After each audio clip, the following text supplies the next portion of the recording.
Alors avec moi pour cette édition spéciale Vivatech, ce grand débrief, j'ai convié le journaliste Éric Le Bourleau. Bonjour Éric. Bonjour Delphine. Bienvenue, j'espère que tu as passé un bon salon, que tu as vu plein de choses intéressantes. Oui, plein de choses, j'irai pas jusque-là, mais il y avait des choses intéressantes, oui. Et effectivement, c'est un salon, donc c'est beaucoup de cohus et beaucoup de gens un peu partout, et parfois une certaine désorganisation, mais ouais, c'était sympa. Et pas mal de people quand même. Oui, alors, pas mal de people. On va commencer par peut-être quelqu'un que tout le monde ne connaît pas, mais qui est vraiment un vieux de la vieille de la tech.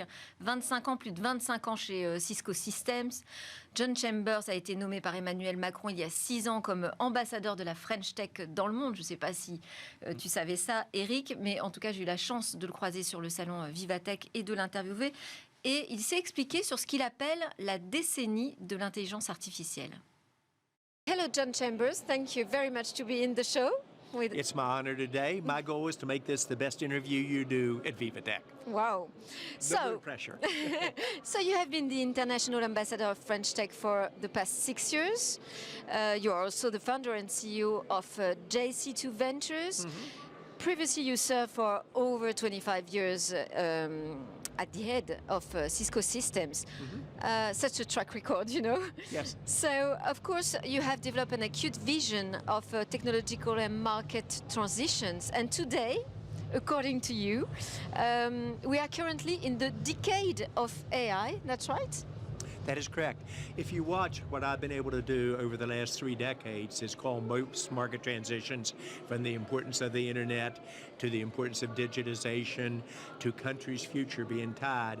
AI will be the equivalent of all the technology changes combined and occur at 3 to 5 times the speed. Bigger than internet, bigger than the cloud, you said? Yes, 3 to 5 times bigger, but even faster change. So that's going to be true economically, its potential payback, its challenges, etc. on it. Every country, every company must become an AI organization. And how can you describe this shift? You know, for the CEOs, for example, yes, that are listening or watching us, what can you say to them? What they should be aware of? Well, what AI is able to do is for you to transform your business at a pace you've never been able to do before. You're going to have areas that come very quickly, such as call centers or the coding or the marketing or the summarization of text and information. It will result in your company probably growing productivity conservatively at 5% a year, aggressively at 10% a year. For those companies who do not have an AI strategy and well into the implementation, the market will punish you. And today, the companies who are progressing the most rapidly in the U.S., as an example, have a crisp vision of where the AI strategy is going to take them, what projects they have going, how they're going to differentiate versus their peers, and how they will lead in this as opposed to perhaps be the victim of it. And also, you know, this acceleration will need new rules, new norms and standards and, you know, technological compliance. Are you really expecting that there will be a new global regulation by the end of this year? I think AI is so important to the world that it will be ongoing regulation. It moves with such speed and people don't grasp it, what it really means. My AI companies, it used to be if a CEO was changing direction every year, she or he was not doing their job right. It takes you 3 to 5 years to do things. Today, if you're not evolving your strategy every year, you've got a problem on AI. Same thing's true with regulation. So it has to be ongoing. I think the high-tech companies perhaps did not earn the trust of the public in the social media area. I think you're going to see regulation be a little bit more involved from the beginning here, but you also see the AI companies reaching out to governments and say, how do we do this together? Right. I think it's that important. I actually like the way it's headed, and I do believe in regulation and predictability. But you do believe that it can happen, you know, like a global regulation at the end of this year? No. It's a bit short, no? No, it will be ongoing. Will some progress be made by the end of the year? Absolutely. And to your indirect part of your question, you'll probably see a AI regulation and strategy for the democracies around the world, and perhaps a different strategy and implementation out of China and Russia. Because this is the wish of the French president, you know, to have a global regulation this year. Well, I'm a huge fan of the French president, Really? so if I can be very direct, France is the #1 startup nation in Europe. It's the #1 country in terms of attracting venture capital investment. Actually went up over last year. only 2 countries in all of Europe had increases here, and it was France and Italy. And the unicorns, which I'll be presenting some of the awards and have done for the last 8 years, we're seeing a disproportionate growth as a percentage of unicorns in Europe and around the world out of France. Still a long way to go, but it's hard to argue with their results. They're up to 27 unicorns, and the stretch goal was 25 by 2027. So they were overachieved in most categories. Okay, so I wanted to talk also about cybersecurity. This Yes. is the other big deal, isn't it? Yes. Yes. Well, if I can, just to tie into the AI example, the AI companies last year, the large AI companies using the U.S. as an example, grew 3 times the speed of the market, created $4.7 trillion U.S. in incremental capability. Most people are overlooking how important cybersecurity is. It's a slow growth market, or at least so they think, and budgets haven't increased in a while. But if you watch ransomware going on, you watch what's occurring with deepfakes where they can emulate your voice and my voice, people can't hear the difference. You're going to see much more investment in cybersecurity. And so you'll be able to see a deepfake capability with a company like Pindrop be able to say what you just heard that sounded identical to your voice was actually a machine-driven approach, and none of it was done by a human, much less by you. In terms of the big attacks on United Healthcare as an example, way over $600 million in expenses. If you'd had the capability from a company like Rubrik to be able to summarize it and to recover from it, you wouldn't have had the challenge that they did. So I think you're seeing cybersecurity hit the same type of regulations you referred to earlier on AI, where the Security and Exchange Commission in the U.S. said, here are the rules the board of directors must follow, as well as the CEOs.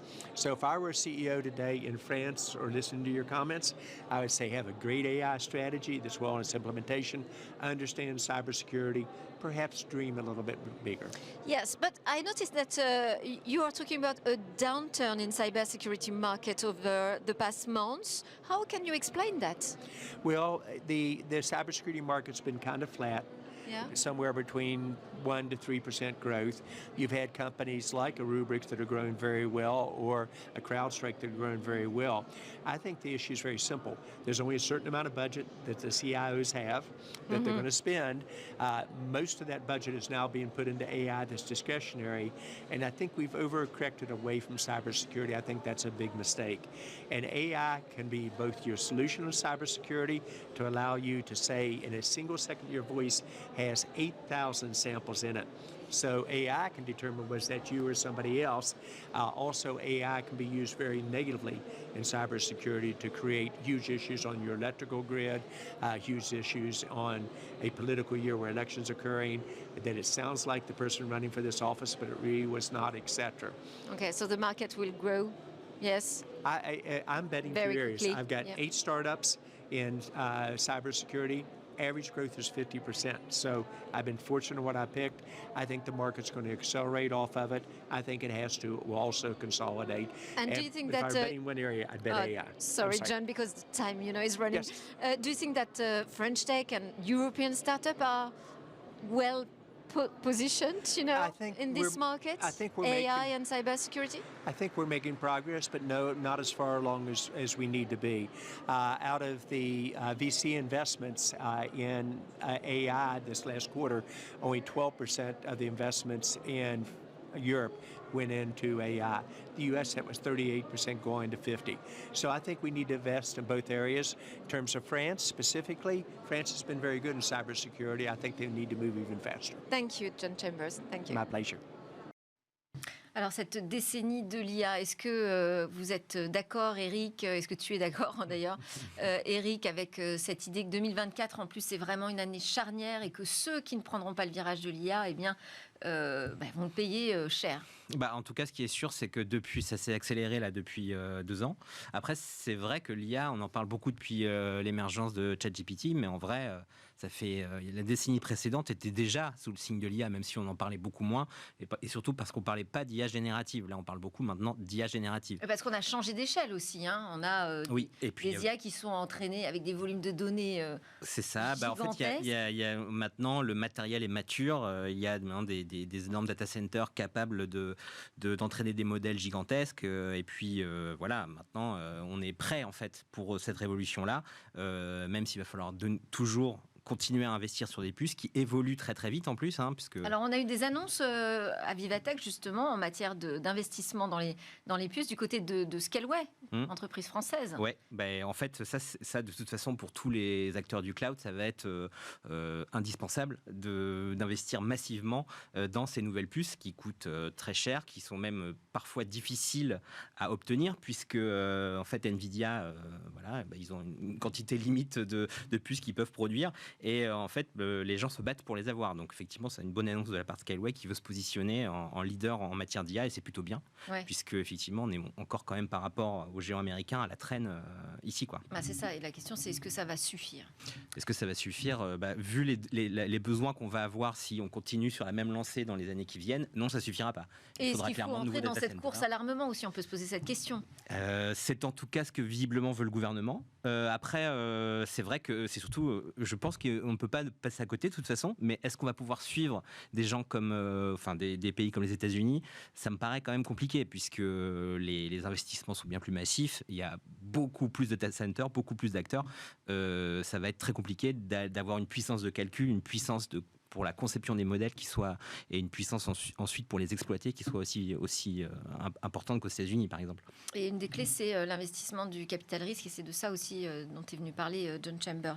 Alors, on va enchaîner avec ce qu'on a vu dans les allées de Vivatech. Beaucoup d'innovations, justement, dopées à l'IA. Alors, est-ce que toutes les innovations l'étaient véritablement ? En tout cas, moi, à chaque fois que je me suis arrêtée, j'ai entendu ce mot-clé. Je pense que c'est également le cas pour toi. Oui, exactement. Et tu as eu l'impression qu'on était encore dans le gadget, la poudre aux yeux, ou que véritablement, il y avait déjà des applications intéressantes ? En fait, il y a des applications intéressantes, il y en a plein. Mais c'est vrai que là c'était limite l'overdose. C'est un peu, je sais pas si tu te souviens, comme il y a 2-3 ans avec la blockchain en fait. Ça, on est un peu dans le même état d'esprit, c'est-à-dire que parfois on colle ou le big data encore avant. Le big data encore avant, et puis avant il y a eu le web 2.0. Enfin bon, on peut remonter très loin. Parmi toutes ces innovations, en fait, je pense qu'il y a quand même beaucoup de choses qui sont finalement des innovations assez mineures, qui sont en fait facilement copiables notamment, et qui vont être pas forcément révolutionner notre quotidien demain. En revanche, tout l'intérêt, c'est de trouver les pépites, ce qui va vraiment réussir à terme. Et c'est pas facile en fait à Vivatech, puisque en fait, effectivement, quasiment toutes les startups qui étaient là parlaient d'IA. Alors on a bien vu. Et même ceux qui ne le font pas disent mais on y réfléchit là, on est en train de travailler dessus. Oui, c'est ça. C'est soit on y est, soit on y va, quoi. Ouais, c'est ça. Alors on est allé voir par exemple un cabinet de conseil, Axis. Parce qu'ils annonçaient une technologie, on s'est dit tiens c'est étonnant, qui utilise l'intelligence artificielle bien évidemment pour détecter les émotions dans les centres d'appel. Je me suis dit là on a une application très concrète, on l'écoute. Merci beaucoup de nous accueillir Jean-Marc Buccelli sur votre stand. Ici c'est un stand d'un cabinet de conseil, mais pourtant vous êtes venu sur Vivatech présenter une techno.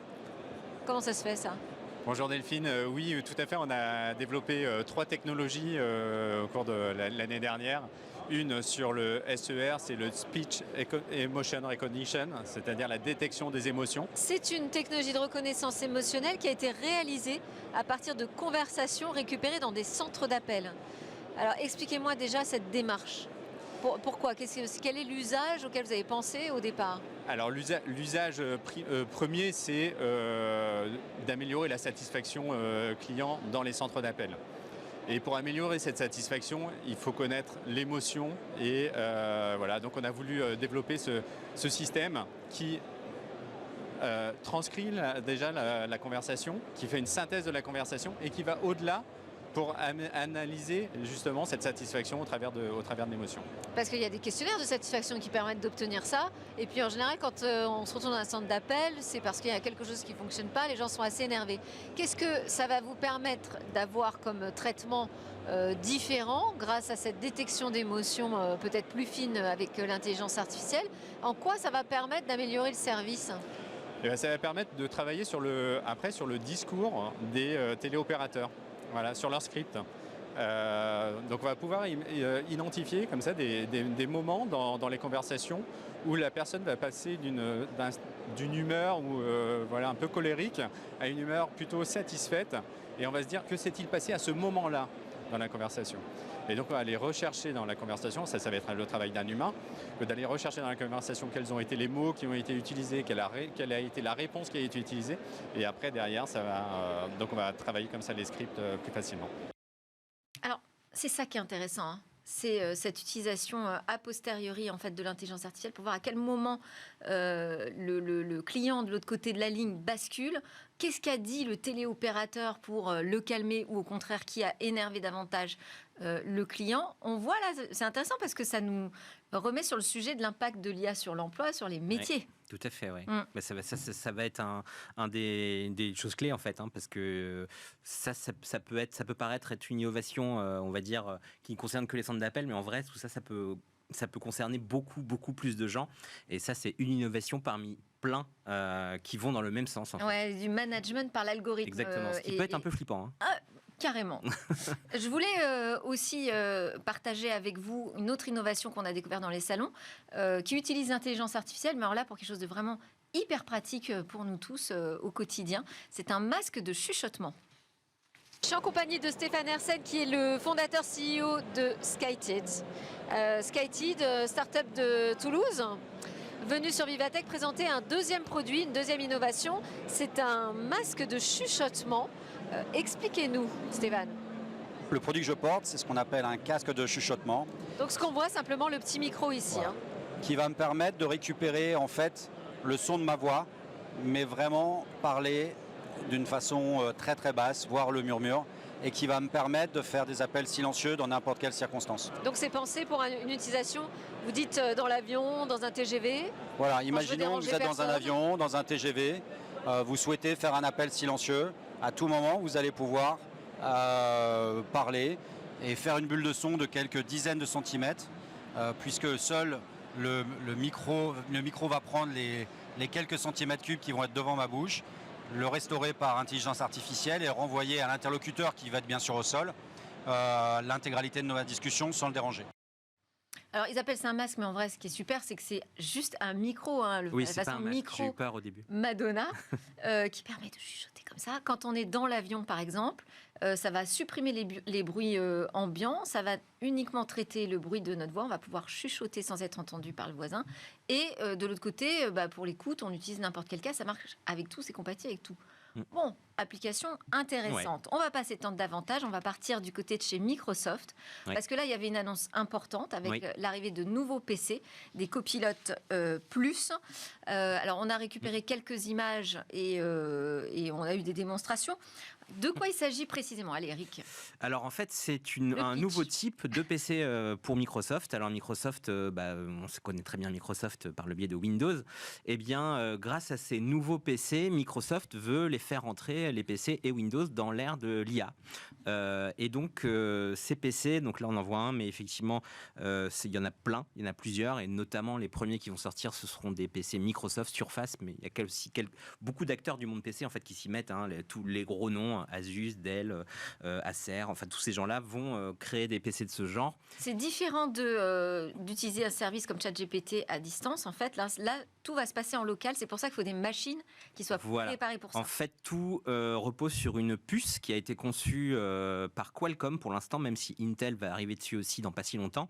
C'est une puce en fait qui dispose d'un bout de puce qui s'appelle un NPU, qui est suffisamment performant pour pouvoir utiliser des modèles de langage comme ceux qu'on connaît, effectivement, ChatGPT, etc., en local sur la machine.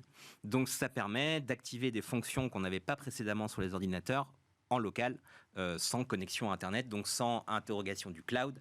Vous pouvez faire... Alors, bon, on va pas se mentir, pour l'instant, ce qu'on peut faire avec ces nouveaux ordinateurs, ça reste encore assez limité. Il y a plusieurs démos que Microsoft montre et qui seront disponibles donc, avec tous ces PC. Il y a notamment Paint, je ne sais pas si tu connais Paint. Ah bah, bien sûr. Paint, ce bon vieux logiciel qu'on n'aime pas trop utiliser en général d'ailleurs. Paint, ils l'ont un peu amélioré, c'est-à-dire que vous dessinez une petite maison ou un petit animal dans Paint, grossièrement on va dire, et puis à côté, il y a un modèle qui va créer une image bien plus belle que celle que vous avez grâce à l'IA. Une fonction plus intéressante, c'est Recall. Oui. Alors Recall, c'est une fonction d'ailleurs qui existait avant. On se demande s'ils n'ont pas piqué l'idée à un truc qui s'appelle Rewind, qui existait sur macOS. Bref, parenthèse fermée. fermé. Oui, c'est en gros, une fonction qui va prendre des captures d'écran toutes les 5 secondes à peu près. Enfin, vous pouvez configurer, mais de ce que vous faites sur votre PC. Et du coup, ça va vous permettre, donc ça va créer une base de données qui va être interrogeable, on va dire, de manière naturelle par IA, toujours en local. C'est-à-dire, par exemple, il y a 3 jours, vous avez vu la photo d'un chien qui vous a bien plu, vous tapez chien dans l'interface de Recall, et là, Recall va vous ramener à ce moment. Sans qu'on ait eu besoin d'indexer, enfin d'écrire ceci est une photo de chien. C'est indexé automatiquement. Ça prend des screenshots de tout ce qu'on fait sur son ordi. Et ce que me disait le démonstrateur, je trouve qu'il a trouvé la bonne formule. Il dit en fait, le PC va chercher dans vos archives comme s'il cherchait dans votre tête, quoi. C'est un peu ça, dans votre cerveau. C'est un peu ça. Alors, ça peut paraître un peu flippant. Hein. Certains, d'ailleurs, ont crié à Black Mirror quand ils ont vu cette fonction. Ouais. C'est pas Elon Musk qui dit ça, non ? Peut-être, ouais. Peut-être. En fait, mais il y a eu beaucoup de commentaires assez négatifs sur cette fonction quand elle a été dévoilée. En vrai, effectivement, ça se passe qu'en local. Et évidemment, c'est désactivable. Vous n'êtes pas obligé du tout d'utiliser cette fonction si vous ne voulez pas le faire. Et on peut aussi éviter d'utiliser... On peut, par exemple, extraire certaines applications qu'on ne veut pas mettre dans le système, etc. Mais c'est intéressant. Alors, ça reste des fonctions qui sont un petit peu limitées. Le vrai avantage de ces nouvelles puces, c'est que ce sont des puces donc, qui ont un NPU, mais ce sont des puces ARM, qui ne sont plus des puces x86, donc qui sont beaucoup plus économes aussi. Et tous ces ordinateurs qui vont sortir là, bientôt, au mois de juin, vont être beaucoup plus économes en énergie. Et tout ça, c'est aussi fait pour attraper Apple, qui a pris beaucoup d'avance sur ce... Mais ça veut dire que quand on va acheter son ordinateur, il faudra regarder le CPU, le GPU pour la partie graphique, et maintenant le NPU. Voilà, ouais. En fait, là, maintenant, il va surtout falloir que les gens comprennent qu'au-delà de Intel et AMD, maintenant, il y a un nouvel acteur qui s'appelle Qualcomm, et qui va arriver avec des PC qui sont bien pour l'IA, moins bien pour le jeu pour l'instant, et qui sont surtout super autonomes. Donc voilà, des nouveaux genres de PC qui débarquent bientôt. Allez, on passe au monde des smartphones, parce que dans le monde des smartphones, il y a Android évidemment, il y a iOS d'Apple évidemment, mais pas que.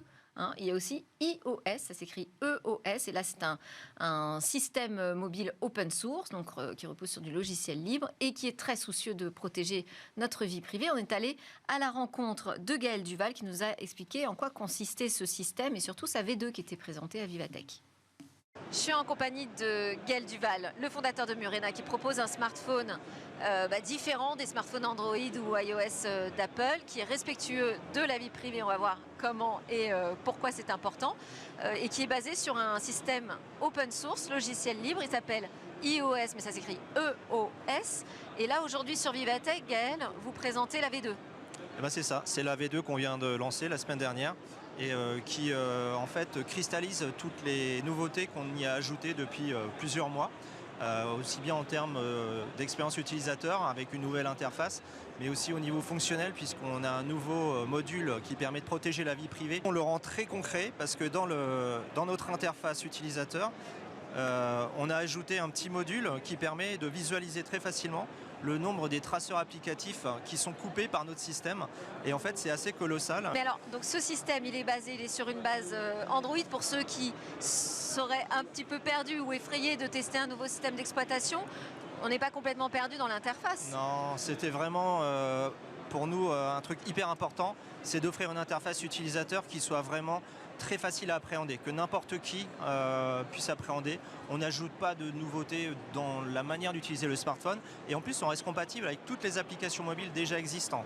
On les rend juste plus sûrs par rapport à la protection des données personnelles et c'est aussi pour nous une manière de se réapproprier cette souveraineté numérique, cette autonomie stratégique qu'on a un peu perdue en Europe et qui est hyper importante si on veut conserver une industrie du logiciel en Europe, si on veut aller sauvegarder nos emplois aussi dans ces secteurs-là. Mais ce qu'on entend beaucoup, c'est que finalement, c'est par l'open source peut-être que l'Europe pourrait trouver sa place. Bien sûr. Dans l'univers du numérique face aux géants. Bien sûr, parce qu'aujourd'hui, si on voulait recréer tous les systèmes, aussi bien dans les smartphones que dans l'intelligence artificielle, depuis une page blanche, ça demanderait des investissements qui sont absolument colossaux et probablement hors de la portée même de l'Europe en termes d'investissement. Aujourd'hui, l'open source, c'est 99% de ce qui existe déjà dans le monde du logiciel en fait. Donc il suffit de prendre les bonnes briques, les sélectionner, les mettre ensemble pour qu'elles fonctionnent bien, mettre un peu d'huile dans les rouages quelque part, et on peut reconstituer tout ce qui aujourd'hui fait la richesse des GAFAM. Et c'est exactement ce qu'on fait avec les smartphones Murena aujourd'hui. Alors, ça, c'était sur le stand We Are Normandie, puisque c'est une entreprise qui est installée en Normandie. Sur cet espace, il y avait aussi l'entreprise Clérop. qu'on reçoit régulièrement dans Smartech, qui sont dans ce secteur du cloud souverain pour le stockage et la gestion des données de manière hyper sécurisée sur le sol national avec nos règles et tout ça. Bon, donc on a envie d'y croire quand même à cette capacité de gagner en indépendance technologique, Eric. On a envie d'y croire. Bon, en tout cas, moi, iOS, c'est un projet que j'aime bien suivre. C'est vachement bien. Ouais. Bon, alors, c'est pas ni Android ni iOS, mais c'est une base Android, parce qu'Android, à la base, est open source. Mais dégoogelisé, effectivement. Et puis, surtout, c'est pour plein de raisons, c'est un très beau projet. Donc, franchement, c'est en plus quelque chose qu'on peut parfois installer sur un téléphone qui est dépassé technologiquement, qui n'est plus mis à jour, etc. Ouais. Donc, c'est plutôt une excellente initiative. Bon, et sur ce stand, dans cet espace, on a aussi croisé la sénatrice Catherine Morin-Desailly, qui est très impliquée sur ces sujets et qui avait beaucoup de choses à dire là-dessus. Nous sommes sous la coupe de loi extraterritoriale, c'est-à-dire qu'aujourd'hui, il n'y a pas d'accord de transfert de données des Européens vers les États-Unis. Or, on sait que la majeure partie de nos données sont traitées par des acteurs, dites les GAFAM, extra-européens. Et donc, cette loi qui avait été votée il y a plusieurs années pour lutter contre l'espionnage, elles se sont transformées potentiellement en loi permettant finalement la surveillance généralisée de la donnée de tous les Européens. Et donc, il faut absolument retrouver cette autonomie stratégique. Donc, l'importance d'offrir des offres alternatives, françaises et européennes, et de les privilégier dans le cadre de la politique de la commande publique. Voilà, c'est très important, très important. Et les élections européennes sont le moment où il faut s'interroger sur comment on atteint cette autonomie stratégique. Et bien, elle est là, la solution. Elle est là, alors elle est à Vivatech, elle est aussi, je sais pas, on a aussi vu beaucoup d'Américains, Elon Musk, voilà, se bousculer pour paraître sur ce salon. Bon. Oui, ça fait la deuxième année qu'il est sur Vivatech, cette fois dans un mode un peu différent puisque c'est plutôt à distance. Une session de questions-réponses. Mais effectivement, il a l'air de beaucoup aimer le salon. Ouais, et Tesla très présent. Oui, un immense stand avec le Cybertruck et même son petit robot, son grand robot Optimus, qui était une maquette. C'était pas un vrai robot, mais qui a fait le déplacement aussi. Merci beaucoup, Eric Levourlou, de m'avoir accompagné pour ce grand débrief spécial Vivatech. Merci à vous de nous suivre sur Bismart avec une grande fidélité. À très vite.